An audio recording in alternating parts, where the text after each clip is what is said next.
Yo, what's going on, guys? Today I'm going to talk about the 5 strategies that I use that have helped me reduce the plagued catastrophic thinking that has just consumed a great part of my life. And if you're someone that's also consumed by these negative thoughts, take some notes, stick around till the end because it's a good one. Catastrophic thinking is like that nagging stepmom that you wish your dad would just divorce and she would delete her social media and just get out of the way for good. I have a tendency to make situations much worse in my head than they actually are. I'll send a text to a friend, I'll see that they read it, and they didn't respond, and I immediately just assume that they're mad at me, or that I did something wrong, or that they just got abducted by aliens.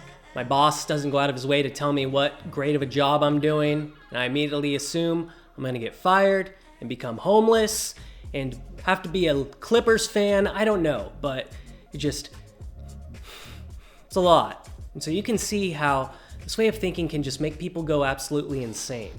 And so this year, I had enough of it. I said no more. I'm gonna take a better approach. I'm gonna learn ways that I could avoid this. And these are the top 5 approaches that I have tested that actually work. The first thing to do is to practice realistic thinking. We're more likely to imagine far-fetched, out-of-possibility thoughts when our minds are just racing out of control.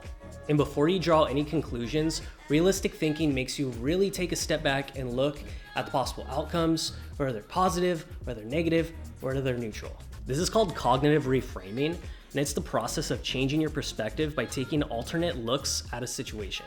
And when you do this, it's more plausible that your conclusion will be more reasonable and fair. Your boss maybe just doesn't want to tell you how great you are every day. Maybe it's not always about you. Maybe that's his expectation of you, that you just do your freaking job. Or maybe your friend's working out and they don't want to take their 30-second rest break to text you back and they're going to wait till they're done. And so even if you don't have actual proof of your worst case scenario being legitimate, just try to imagine that everything will be okay. Don't stress yourself out more than you already have to. I noticed that once I chose to start seeing the positive side of things, my anxiety and my stress just greatly reduced. And yeah, my worst case scenario was never the situation at hand. It was not the case. The next thing is to assess your thoughts. Make the situation and perspective on it conscious. If you have a tendency to catastrophize everything, are you aware that you do that all the time? Is that like a conscious thing that you know that's going on? And if you're constantly making unreasonable, unrealistic assumptions, chances are, you're probably tend to catastrophize things. And when you reduce or reframe how you're viewing the circumstances of the situation, chances are you're going to see things differently. You can reduce or reframe a situation just by checking in with yourself and acknowledging if this is something that you have a tendency of doing or not. So what I did was I started to rebuke all the negative thoughts that I had a tendency to just have in my head when a situation would arise. And whether that be fear or uncertainty, anything like that, I would just feel a lot more at ease knowing that those things haven't happened yet, even though I've already catastrophized it in the past, and chances are they're still not going to happen and it's just in your head. And so I really like this self-monitoring approach because it allows me to take a step back and look at how my thoughts are being controlled by my emotions. The next thing I started doing this year was journaling my thoughts.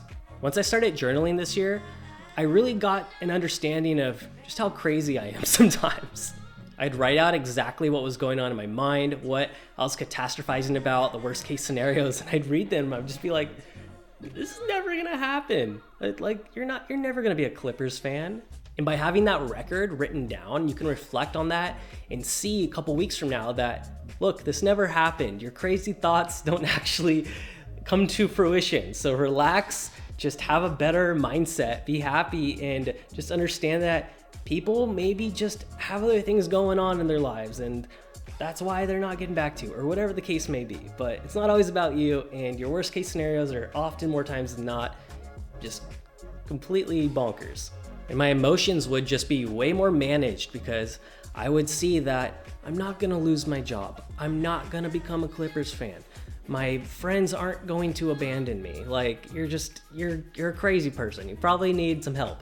And this really helped me just make sense of everything, because I would see that I had a pattern of just this catastrophizing and thinking of just these worst case scenarios, and they would hold me back from doing things or reacting a certain way, and none of it ever happened. And I just, after a certain period of time, just was like, okay, this isn't reality. You can be happy, you can think positively, because that's going to actually get you far, and you're probably on a better track of being accurate when you're thinking positive. The next thing I started to do was challenge my negative self-talk, like in a fist fight. I'm a southpaw, you know. These are the overall thoughts and statements, just inner dialogue you have in your head that is negative, and they just continually bring the mood down. And when you start to do this and you let that negative Nancy on your shoulder just continue to bring you down, you lose sight of your full potential. You can really limit yourself doing this. And I did it for a long time. I was just constantly thinking I'm not good enough to start a YouTube channel or whatever the case may be. And it dragged me down. It did not help. And the speaking poorly to yourself can be a consequence of the fear you have of failing or anything of that nature. And it just compounds and it just creeps up on you, and it makes it harder to crawl out of as you continue to shove these negative thoughts down your throat. And you can persuade yourself to think that you're not good enough just by allowing these thoughts to take over your life. You think that you can't do things and that you're not good enough for things. And then all of a sudden, that becomes reality because you let it, and you let those thoughts dictate your decision making. And before you know it, you're a Clippers fan. So this is really where you need to change how you think and to believe that you can actually do what you set your mind to. And to tell that negative Nancy to just go that way. Just don't come back. Maybe you have to brainwash yourself and say affirmations in front of the mirror every day, like they tell you to on those guru pages. I don't go on them, but I'm sure they're great. They obviously work. I am stronger than my concerns. I can do all things that I allow myself to. I am the GOAT. Don't let anyone else tell you otherwise. Maybe I'll start doing that. We'll see if it works. Next is to look for contradicting evidence. So what I want you to do is to consider if anything you catastrophize actually holds merit by looking and analyzing if there are things to back it up. Now, this doesn't mean something terrible will necessarily happen if it does, but it's a good indication into understanding how likely this is to actually happen.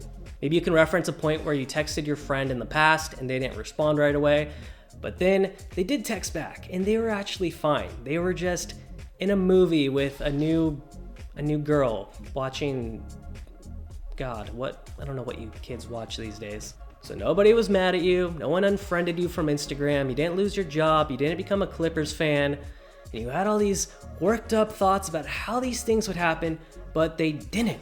So this is a strategy that I started to do.